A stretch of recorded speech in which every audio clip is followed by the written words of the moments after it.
Assalamualaikum warahmatullahi wabarakatuh. Salam sejahtera untuk kita semua. Salam sehat. Alhamdulillahirabbil alamin. Kita berjumpa lagi di channel Dokadil Institute. Channel berbagi ilmu, informasi dan pengalaman terkait peternakan dan kesehatan hewan. Allahumma sholli ala sayyidina Muhammad wa ala ali sayyidina Muhammad. Sholawat beriring salam kepada baginda Rasulullah sallallahu alaihi wasallam yang selalu kita harapkan sampai akhir kelak nanti. Oke, kakimu kenapa sih pincang? Pincang kakimu? Kenapa pincang? Sudah. Oke Sobat Dokadil, awalnya kita mau membahas tentang PMK tadi. Ini karena ada kru kita, kameramen kita, dia pincang, kakinya pincang. Tapi cocoknya kita bahas masalah kepincangan ini, kepincangan pada ternak, pada hewan. Nah kemarin seminggu lalu ya, lebih tepatnya, saya pulang dari Medan, mampir memenuhi undangan dari Sobat Dokadil di daerah Kisaran, Kabupaten Asahan. Nah dalam perjalanan saya melintas berjumpa dengan segerombolan ternak sapi. Nah di situ saya melihat salah satu kaki dari ternak sapi itu mengalami kepincangan. Nah pada video kita kali ini kita akan membahas tentang kepincangan dan cara penanganan dan pengobatan.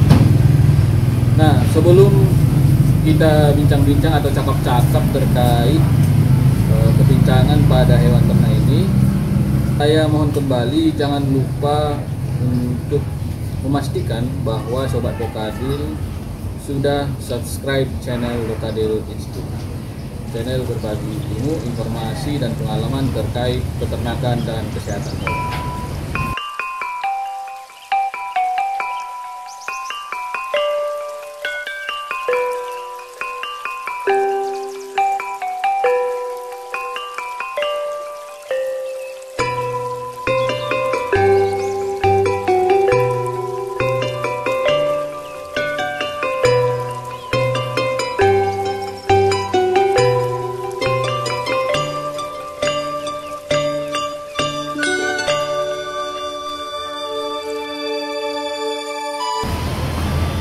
Nah, kepincangan pada hewan ternak.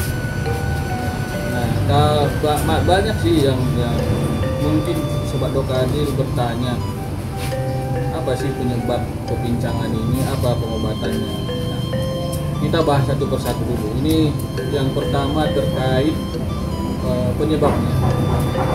Nah, kalau penyebabnya sejujurnya kita tidak bisa memastikan kepincangan pada ternak sapi itu atau pada hewan ternak tidak bisa dipastikan hanya dengan melihat saja. Nah itu harus dilakukan pemeriksaan fisik yang mumpuni. Nah setahu saya sebagai dokter hewan, kepincangan itu banyak penyebabnya sebenarnya. Nah penyebabnya bisa saja karena ada gangguan di sistem saraf, terus ada gangguan di sistem perototan, terus ada juga disebabkan karena gangguan di sistem pertulangan, dan juga nih ada terjadi luka dan terjadi juga infeksi di kuku-kukunya ataupun kalau di hewan lain seperti yang kucing di telapak kakinya. Nah ini penyebab ini sebenarnya bisa satu macam ataupun berbagai macam. Bagaimana penanganan dan pengobatan kepincangan pada hewan ternak? Nah ini sebenarnya tergantung dari penyebabnya. Nah kalau menurut saya untuk memastikan ini kita tidak boleh asal sebut atau asal lihat atau asal jadi menentukan apa penyebab kepincangan ini.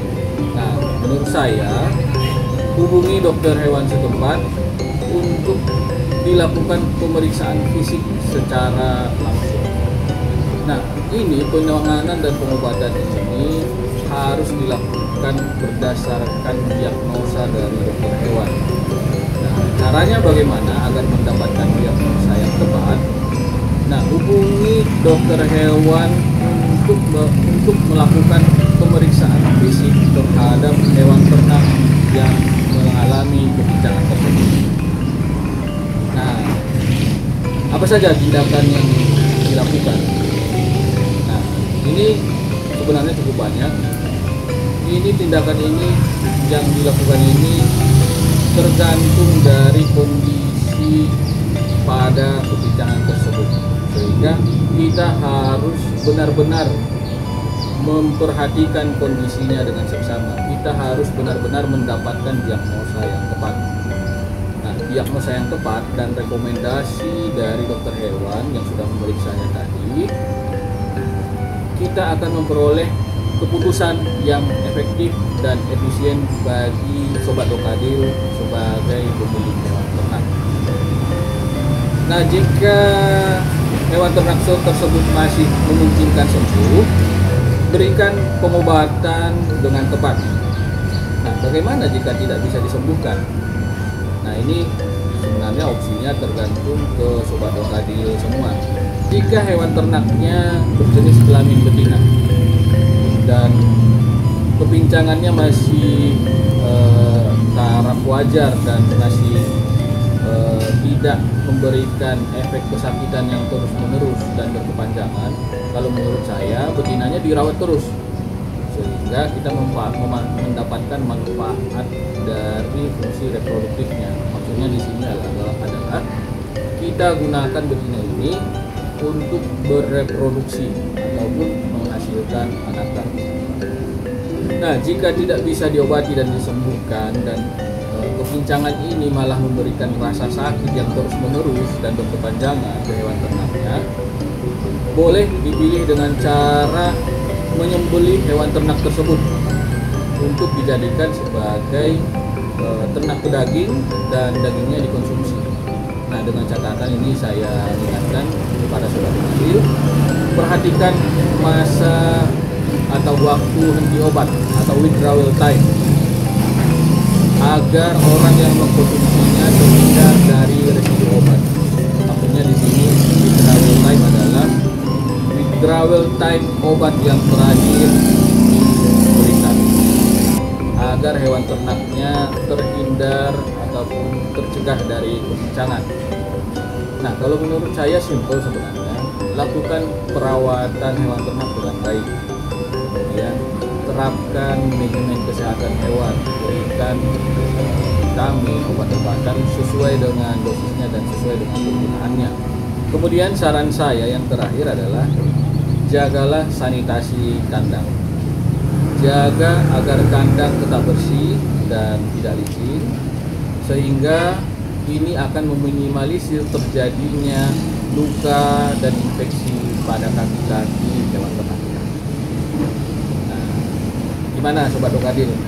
Jika ada pertanyaan, silahkan klik di kolom komentar.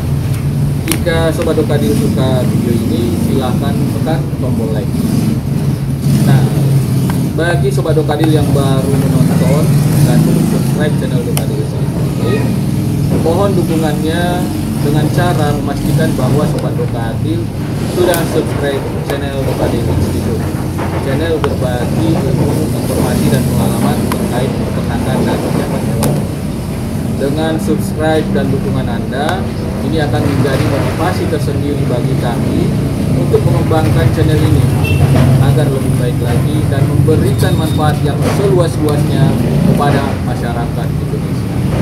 Demikian, wabillahi taufiq wal hidayah. Wassalamualaikum warahmatullahi wabarakatuh. Salam sejahtera untuk kita semua. Salam sehat.